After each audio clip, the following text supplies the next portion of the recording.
നമ്മൾ തന്നെ 1 kilo beef ഒന്ന് റോസ്റ്റ് ചെയ്യാൻ വേണ്ടി പോവുകയാണ്. നല്ലപോലെ കഴുകി എടുത്ത് വൃത്തിയാക്കി വെച്ച ബീഫാണ്.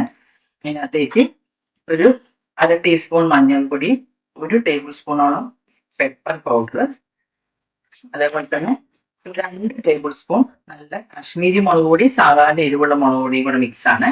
അതിന്റെ കൂട്ടത്തിലേക്ക് ഇത് 1 ടേബിൾ സ്പൂൺ അടുത്ത് ജിഞ്ചർ ഗാർലിക് പേസ്റ്റ്, അതെല്ലാം കൂടെ ഇട്ട് അതിന്റെ കൂട്ടത്തിലേക്ക് ആവശ്യത്തിനുള്ള കുറച്ച് ഉപ്പും കൂടെ ഇടുകയാണേ. അത് നിങ്ങൾ ഉപ്പ് നിങ്ങൾ ആവശ്യത്തിനനുസരിച്ചൊക്കെ ഇടുക. എന്നിട്ട് നമ്മളൊന്ന് മാരിനേറ്റ് ചെയ്ത് വെക്കാൻ പോവാണ്. ഓക്കെ, നല്ലതുപോലെ നമ്മൾ തിരുമ്മി പിടിപ്പിച്ച് വെക്കും. ഇത് മൊത്തം നല്ലതുപോലെ നമ്മൾ മാരിനേറ്റ് ചെയ്ത് വെച്ചിട്ടുണ്ട്. ഇതിന് അവിടെ ഇരിക്കട്ടെ. അടുത്ത സ്റ്റേജ് ഒന്നിത്തിരി സവാള ബാക്കി കാര്യങ്ങളൊക്കെ നോക്കാം. ഓക്കെ, ഇതാ നമ്മൾ മാരിനേറ്റ് ചെയ്ത് വെച്ചിട്ട് ഏകദേശം 20 മിനിറ്റ്സ് കഴിഞ്ഞിട്ട് ഞാനിത് കുക്കറിലേക്ക് മാറ്റുകയാണ്. കുക്കറിലേക്ക് മാറ്റിയിട്ട് നന്നായി സീറ്റ് ചെയ്തു. തുള്ളിയും വെള്ളം ഒഴിക്കണ്ട കേട്ടോ, എന്തായാലും ബീഫിൽ നിന്ന് വെള്ളം ഇറങ്ങും. പിന്നെ ഞാനത് കുക്കറിൽ വെച്ച് അടച്ചിട്ട് നമ്മൾ വേവിച്ച് മാറ്റാൻ പോവാണ്. ഓക്കെ,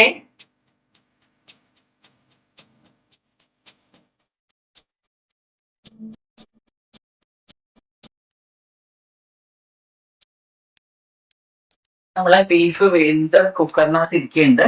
നമ്മള് മസാല പ്രിപ്പയർ ചെയ്യാണ്. അതിന് വേണ്ടി വെളിച്ചെണ്ണ ഒഴിച്ച് കടുക് ഇട്ടു. പിന്നെ സവാള, വെളുത്തുള്ളി, കരിവേപ്പിലൊക്കെ കൂടി ഇട്ട് വഴറ്റാൻ പോവാണ്.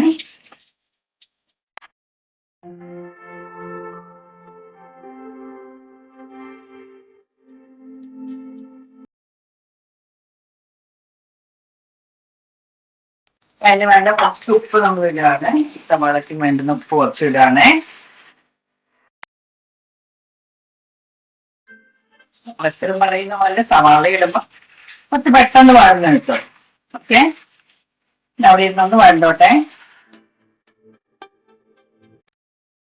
സവാള ഇട്ടത് ഇത്രയും നന്നായി വഴണ്ടിട്ടുണ്ട്. ഇനി അതിനകത്തേക്ക് നമ്മൾ 1/2 ടീസ്പൂൺ മഞ്ഞൾപ്പൊടി, 1 table spoon pepper powder,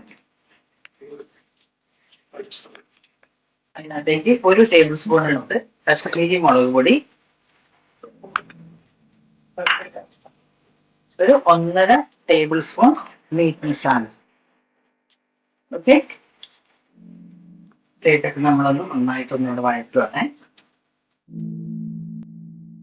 okay, വഴറ്റുവാണേ.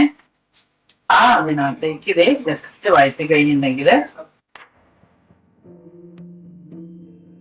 അതിനകത്തേക്ക് ഇതാ നമ്മള്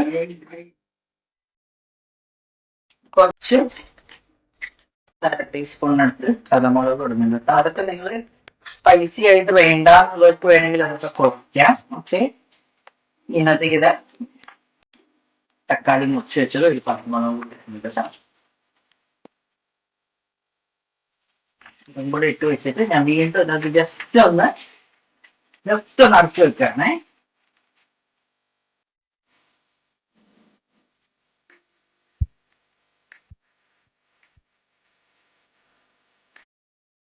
അതിനകത്തേക്ക് നമ്മള് കുക്കറിൽ പിടിച്ച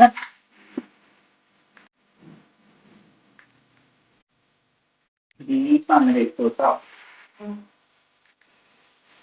നമ്മളെ ബീഫ് ഒത്തിരി ചാറൊന്നുമില്ല.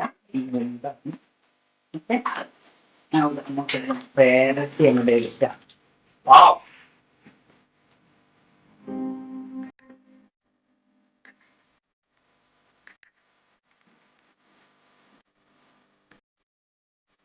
പിന്നെ വീണ്ടും 1 മിനിറ്റ് ഇതൊന്ന് അടച്ചു വെച്ചെടുത്താൽ നമ്മുടെ സൂപ്പർ ബീഫ് റോസ്റ്റ് റെഡിയാണ്.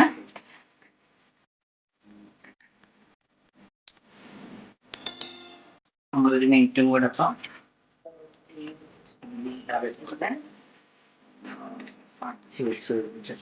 അടിപൊളി സൂപ്പർ ബീഫ് റോസ്റ്റ് റെഡിയാണ്. ഞാൻ ഇനി സെർവിംഗ് പ്ലേറ്റിലേക്ക് മാറ്റി കാണിക്കാം. ഓക്കെ, നമ്മുടെ അടിപൊളി ബീഫ് റോസ്റ്റ് റെഡിയാണ്. ഈ സെർവിംഗ് പ്ലേറ്റിലേക്ക് മാറ്റി കാണിക്കാൻ പോകാം.